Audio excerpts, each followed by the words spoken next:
Second part of that verse, it is the evidence of things not seen. It's interesting, we can't go back and actually see, we don't have any video or anything that we can go back and see these things that we read about in the Old Testament, but we have faith, and it's described here as evidence. And we know that from a court of law, evidence is presented to prove something, and once you have that evidence, it establishes that something is actually true. And when you contrast that to the things that we have today that are invented by man, it just seems strange to me sometimes that a lot of people have problems believing that there is a intelligent, supreme being that created everything, but yet they can spend billions and billions of dollars searching for life outside of this world, which tells me that they believe in something else. They believe in something that they can't see, but they can't see the facts that are in front of them, the evidence that's given to them from the Bible. Also in verse 6, the definition is expanded. Verse 6, but without faith it is impossible to please him, for he that cometh to God must believe that he is, and that he is a rewarder of them that diligently seek him. Three things in this verse that helps us to understand faith a little better. First, without it, we cannot please God. This establishes the importance of faith, that there's no way that we can please God without faith. Secondly, in this verse, we see that we must believe that he is, that he exists, that he is the one true God. And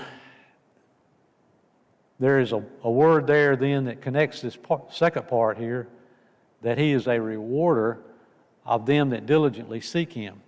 There's an important word there that I'd like to emphasize, and that is the word and.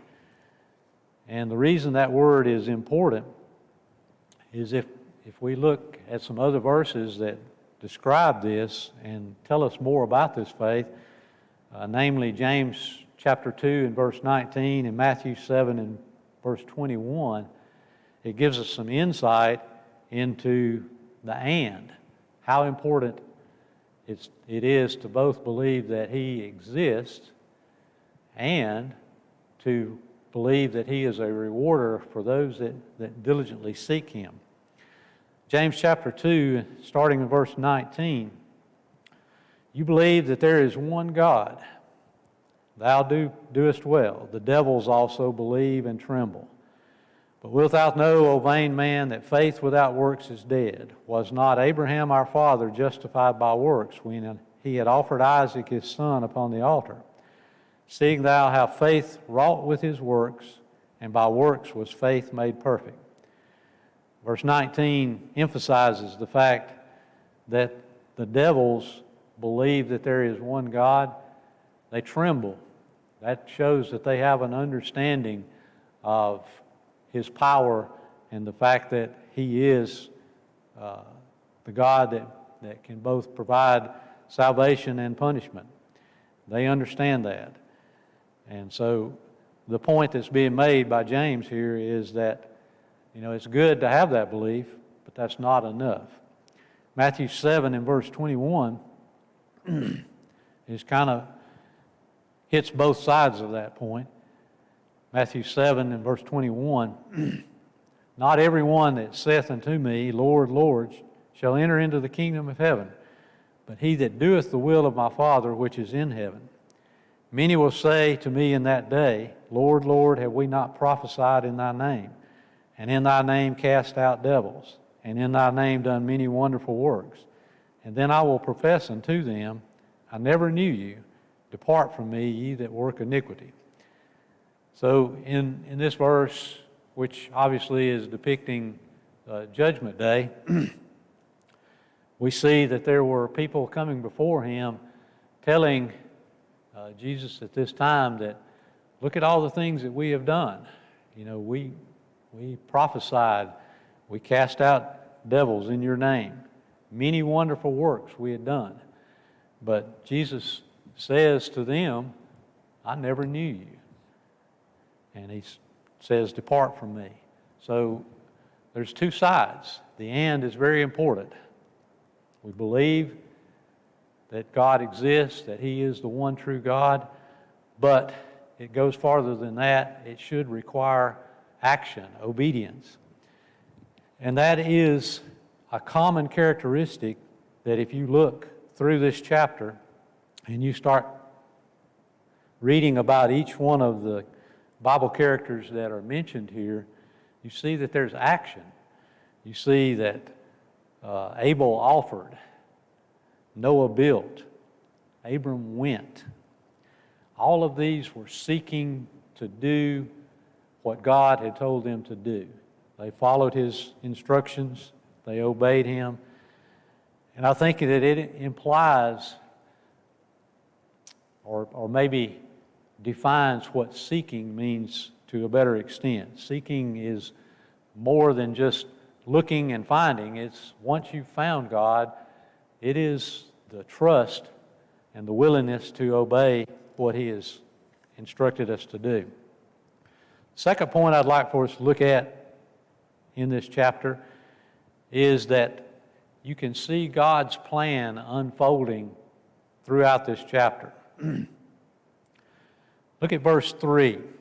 In verse 3, through faith we understand that the worlds were framed by the Word of God, so that things which are seen were not made of things which do not appear. This tells us how the world was created, the beginning, the starting of God's plan. We see throughout the Bible, throughout the Old Testament, God's plan unfolding. We also see an important word in verse 3 right there, is the word we understand. Understand implies that this is not something blind. This is something that is logical. It's something that can be understood. And again, pointing back to verse 1, there's evidence. There's things that we can plainly see that should be helping us to understand that there is a God, that He requires of us obedience. To emphasize that and contrast it again to some of the things that we see man doing, and probably this is nothing new, but maybe it might be a little worse today than it has been in times past, or at least it seems that way. Romans chapter 1, verse 16, beginning. Romans 1 and verse 16. For I am not ashamed of the gospel of Christ, for it is the power of God unto salvation unto everyone that believes, to the Jew first, and also to the Greek. For therein is the righteousness of God revealed from faith to faith, as it is written, the just shall live by faith. For the wrath of God is revealed from heaven against all ungodliness and unrighteousness of men who hold the truth in unrighteousness. Because that which may be known of God is manifest in them, for God hath showed it unto them. For the invisible things of Him from the creation of the world are clearly seen, being understood by the things that are made, even His eternal power and Godhead, so that they are without excuse. Because that when they knew God, they glorified Him not as God, neither were thankful, but became vain in their imaginations and foolish in their hearts. Professing themselves to be wise, they became fools, and they changed the glory of the incorruptible God into images made like corruptible man, and to birds and four-footed beasts and creeping things. Wherefore God also gave them up to uncleanness through the lust of their own hearts, to dishonor their own bodies between themselves, who changed the truth of God into a lie, and worshipped and served the creature more than the Creator, who who is blessed forever. Amen. So the comparison is made here. Even we can see in these times when this was written that men were doing the same thing that they do today. They consider themselves wiser than God, and that they can't see the things that God has created points to a creator. Instead, they worship the things that were created by God, elevating those things as if they were a God. So that shows us the beginning. In verses 4 through 22 of Hebrews chapter 11, you see characters that we studied about in Genesis. We see Abel and Enoch, Noah, Abraham, Sarah, Isaac, Jacob, Joseph. All of these were in our study of Genesis, and all of these lived in the patriarchal time when God spoke to the heads of household. So we see the beginning, we see the patriarchal age. Then in verses 23 through 39, we see how faith looked under the law of Moses and the prophets.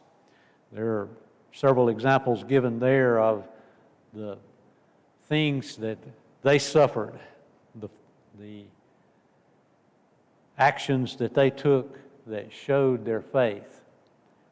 Even in cases where they were tortured, where they were in dire circumstances, we see that they were still faithful, and by their actions, their faith was proven. And then in verses 40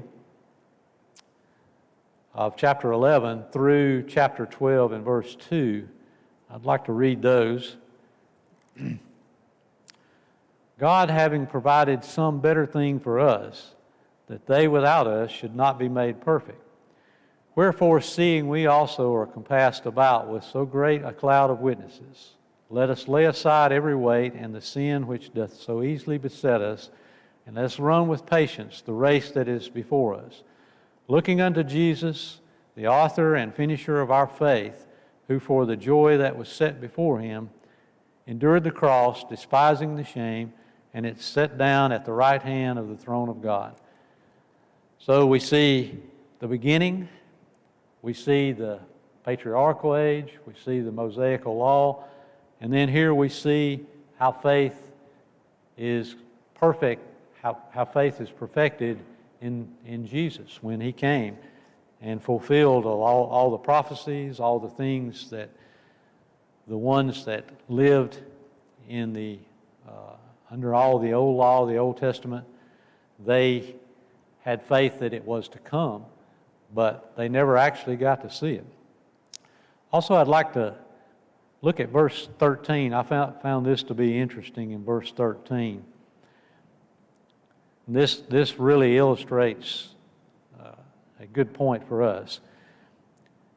Hebrews 11, verse 13. Talking about all the ones that had been listed up to this point, which were the patriarchs.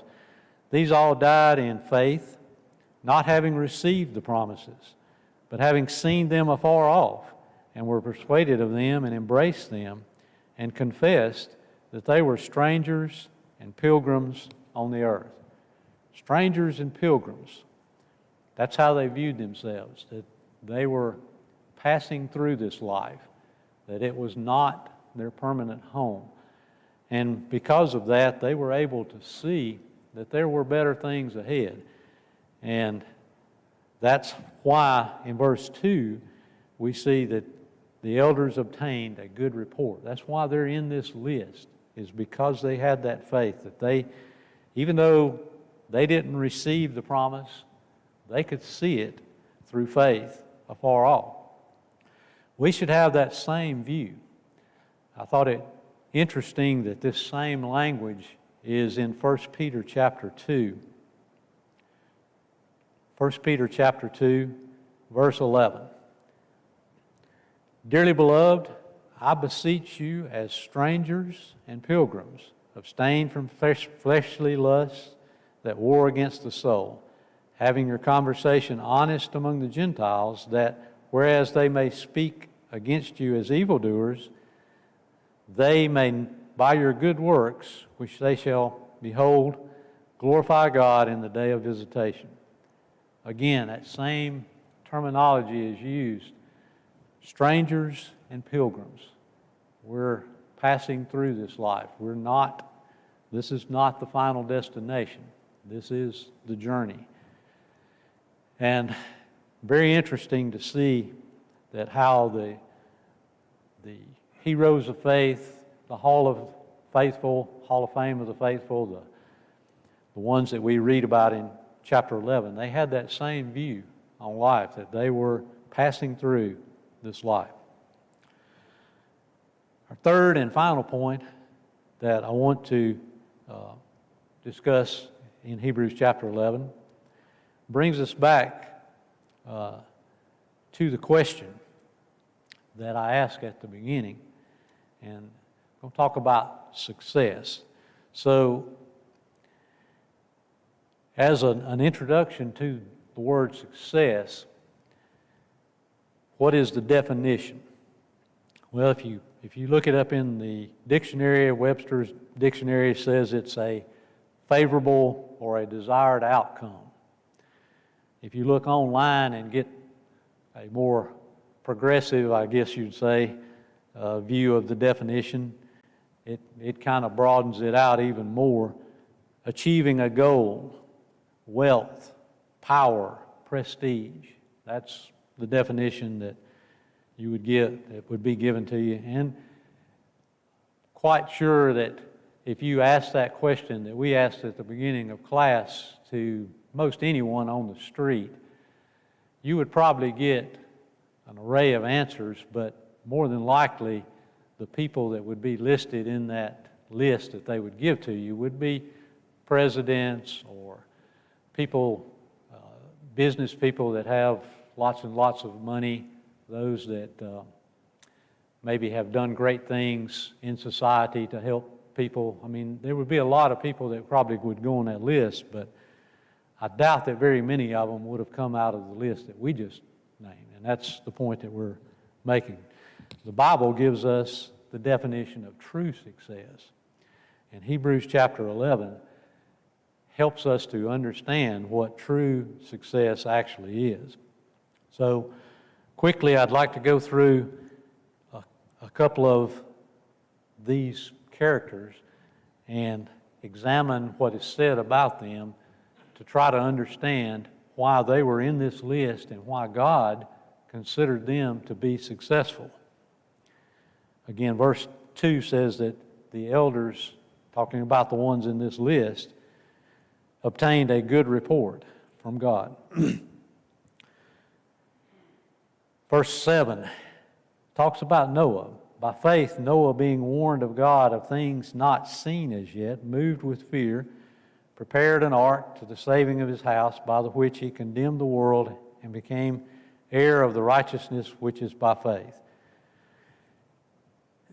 In Genesis chapter 6, when we go back and actually read about what Hebrews chapter 11 is talking about here, Genesis chapter 6 and verse 8 says that Noah found grace in the eyes of the Lord. For these are the generations of Noah. Noah was a just man and perfect in his generations, and Noah walked with God. Notice the words that were used to describe Noah, that he found grace in the eyes of the Lord. He was a just man. He was perfect in his generations, and he walked with God. That's the description that was given to Noah. And we see in verse 22 of that chapter, after God had given Noah the instructions, verse 22 said, "Thus did Noah according to all that God had commanded him, so did he." So not only was Noah considered just and upright in the eyes of God, but he did what God told him to do. There was a faith. Noah believed in God, but at the same time, he trusted that God could do what he said, and he obeyed him. So we know that God will from this example, if this was the only example we have, we know that God would both keep promises that He made for good and for punishment. We see both sides of it in this story. We see in verse 23, we see Moses. He is mentioned here, and we see how his faith was evident both in his parents and in himself as he went through all of the challenges that were put before him. He could have easily stayed in Egypt and it would have been a great temptation for him to have stayed there, but instead he chose a life to serve God. But I think maybe the most powerful help for us in this chapter in describing what is success is the ones that are not listed here. The people, and the first one that I mentioned here, we could pull a lot out, but the first one that I mentioned is Lot. We studied in Genesis about Lot. There's a good bit written in the book of Genesis about Lot. We know that Lot was a good man. We know that when he came out with Abram, he was wealthy. We know that he had lots of flocks and herds, which would have been considered a very wealthy person at that time. But we also see that as his life progressed, he followed the typical path that sin entered into his life. We see that after he made the choice, he pitched his tent towards Sodom. Then the next account that we see of him, he's in Sodom. Then the next account that we see of him, he's sitting at the gates of Sodom. And then after that, we see all of the things that happened to him as a result of the choices that he made in that case. The last one that I wanted to mention here that's not here, and again, we could bring out many for this, is Solomon. And the reason I wanted to bring out Solomon is because I wanted to quickly give you a couple of descriptions that I read about Solomon, and we've all read these before, but just to re-emphasize, 1 Kings chapter 3, in Gibeon the Lord appeared to Solomon in a dream by night, and God said, "Ask what I shall give to thee." And Solomon said, "Thou hast showed unto thy servant David my father great mercy, according as he walked before thee in truth, in righteousness. And thou hast kept for him his great kindness, and thou hast given him a son to sit on the throne as it is this day. And now, O Lord, my God, thou hast made thy servant king instead of David, and I am but a little child, and I know not how to go out or come in. Thy servant's in the midst of the people which thou hast chosen, a great people that cannot be numbered nor counted for multitude. Therefore give me an understanding heart to judge thy people, that I may discern between good and bad. For who is able to judge this thy so great a people?" So we know that when Solomon first took over the throne, he was a good man. He had a good heart. He was trusting in God to lead him, and he asked for wisdom, and that was granted to him.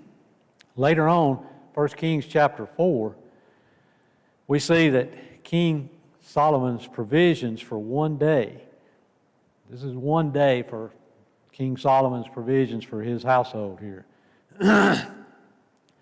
30 measures of fine flour, 60 measures of meal, 10 fat oxen, 20 oxen out of the pastures, 100 sheep, besides the harts, roebucks, and fallow deer, and fatted fowl. For he had dominion over all the region on this side of the river, from Tifshesh even unto Azah, over all the kings on this side of the river, and he had peace on all sides around him. And Judah and Israel dwelt safely, every man under his vine and under his fig tree, from Dan even to Beersheba, all the days of Solomon. Solomon had 40,000 stalls of horses for his chariots, 12,000 horsemen,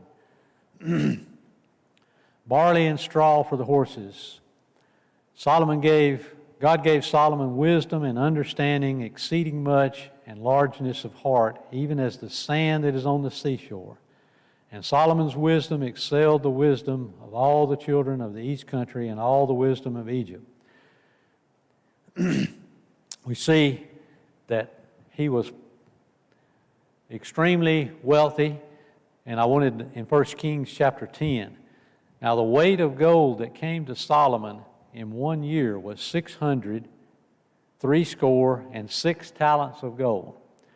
Depending on how you convert the measure of talents to weight in today, that works out, and today, taking today's price of gold, that works out to be about $2 billion just in the amount of gold coming into Solomon's reign in 1 year. So if you take that over the 40 years that he reigned, it's unbelievable how much wealth was in that Solomon had possession of. He had control of that area, so all of the trade that went through that area by land had to go through. They had to pay tariffs, and Solomon was collecting. And one thing that I thought was very interesting in verse 21 of chapter 10 was that all the King Solomon's drinking vessels were of gold, all the vessels of the house of Lebanon were of pure gold, and none were of silver, because silver was accounted as nothing in the days of Solomon. In another place it mentions that it was like straw or stones in the street. There was so much silver in the household of Solomon. So some people have estimated that Solomon's worth could have been in the trillions of dollars. So compare that to the wealthiest people that have ever existed on this planet, and Solomon would probably easily be the wealthiest person that has ever lived. But when we read about the end of Solomon in 1 Kings chapter 11, for it came to pass when Solomon was old that his wives turned away his heart after other gods, and his heart was not perfect with the Lord his God, as was the heart of David his father. So we see that in the end, Solomon was not faithful to God. So the conclusion for that is the fact that in Hebrews chapter 11, we have a list of men and women. They were leaders. They held positions of power. They were very wealthy. They had lots of life's goods. But we also see those listed in that list that had nothing. They were tortured. They were mocked. They were destitute. They wandered around in the wilderness. They're also included in that list. So I would submit to you that success in the true sense of the word is not relative, but it's absolute. And it has absolutely nothing to do with the amount of money, the amount of power, the amount of prestige that you might gain in this world. It's not determined by any of those things, but instead, the people that we see listed in chapter 11 of Hebrews are the ones that obtained success. They were truly successful because they had faith, and their faith led them to obey God and do the things that He had asked them to do. So, going back to the question that we asked at the beginning of the class, I would ask you to think about the choices that you thought about, and think about the choices that people in today's society would have answered that same question. I mean, I've done this a few times as an experiment, and I know the answers that come back to me, and I'm sure you do as well. And it tells us a little bit about our society, the fact that we are training, especially our young people, to think about wealth and power and prestige as being successful, when we really have the example of success that's given to us in Hebrews chapter 11. And That's all I had for today. I think it's about time for the bell, so we will end the lesson right there. Thank you very much.